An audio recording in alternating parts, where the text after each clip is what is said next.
Hi everyone, welcome to my kitchen. In today's recipe, I'm going to show you how to make a Thai basil pineapple fried rice that's going to be tossed in pineapple, some roasted bell peppers, spring onions, and lots of goodness from the soy sauce and red chili sauce.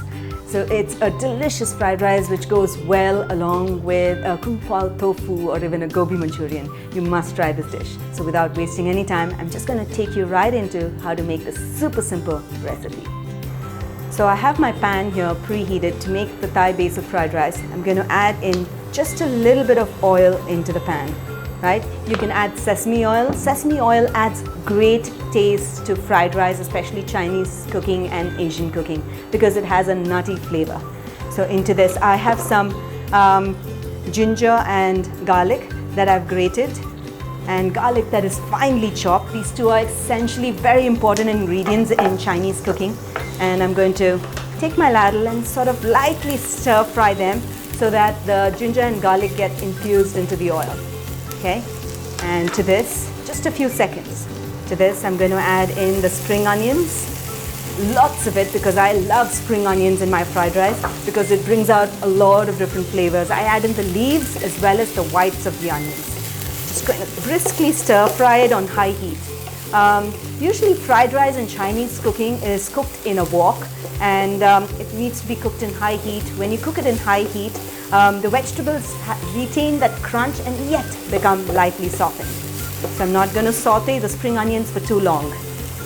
Okay, into this I'm going to add in the red bell peppers, which is the capsicum, and some green capsicum. Lots of vegetables there. I love adding lots of vegetables, and there's some finely chopped carrots and beans. You can also add in some scrambled eggs later, or finely chopped tofu later if you want to add some protein into your fried rice. So now I'm going to briskly toss it. It is very important to add a little bit of salt when you are making the fried rice, when you're tossing in the vegetables, because the salt helps the vegetables give out a little bit of moisture and helps it cook faster. Okay, so I'm just going to briskly stir fry it. So this takes about 3 to 5 minutes. Okay, so based on the amount of vegetables you're using, the size of the wok, just stir fry it until the vegetables have gotten just a little bit soft and have that crunch. Now that the vegetables are turning soft, I'm just going to give it a bite to see if it has that little crunch and has softened a bit. Just going to grab a spoon.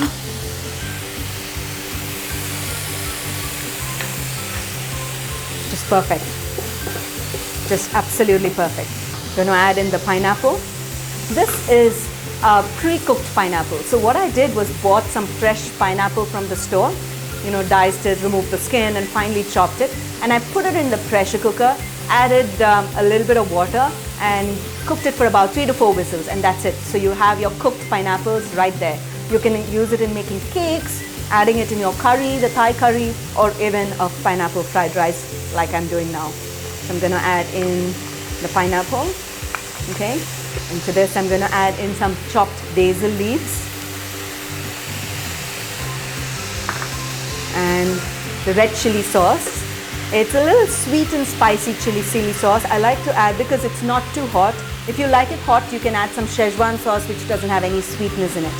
So I'm just going to add in a little more because we have a good amount of vegetables there. And soy sauce as well, because it adds flavor. That's just a bit, okay? Give this all a good stir. I can smell the flavors coming through from the sauces and the garlic and the basil. It just smells brilliant. Nice. Awesome. Okay, at this stage, I'm going to add in some rice. So what I did is, again, pre-cook the rice. It's important that the rice is cooked till it's grainy. You don't want it to be soft and mushy. If you have Jasmine rice at home, go ahead and make some Thai Jasmine sticky rice, but this is regular local rice. Remember, I love to use local ingredients in my cooking, very holistic. So I'm going to add the rice into it, and because I added some rice, the rice didn't have some salt. I might have to sprinkle a little more salt on the top. Okay, and remember, the soy sauce as well as the chili sauce has some salt in it, so taste before you add more. but I'm adding because I just know. So at this stage, I'm just going to toss all the ingredients together and cover the pan and allow it to sort of steam cook with all the sauces for at least 4 to 5 minutes, and you will notice the rice has become fluffy and your fried rice will get all the flavors from the pineapple and all the soy sauces, okay? So I'm just going to give it one last stir and cover the pan.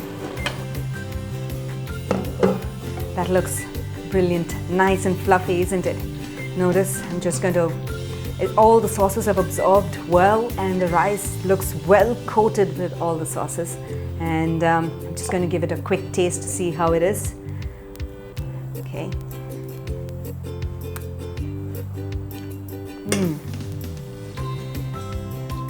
Brilliant. That extra sauce that I had from the chili sauce tastes really nice. Isn't this a really simple recipe? Do give it a try. Load it up with lots of vegetables, even broccoli and corn, and maybe finely chopped spinach, and just anything that you like, and just stir fry it and then put in the cooked rice, and your Thai Basil pineapple fried rice would be ready.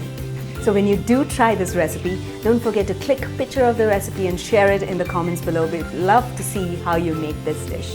And don't forget to subscribe to our channel or like our Facebook page, because we'll always be sharing more such fun recipes from our channel so that you can cook in your kitchen. So until then, until next time, happy cooking and healthy eating.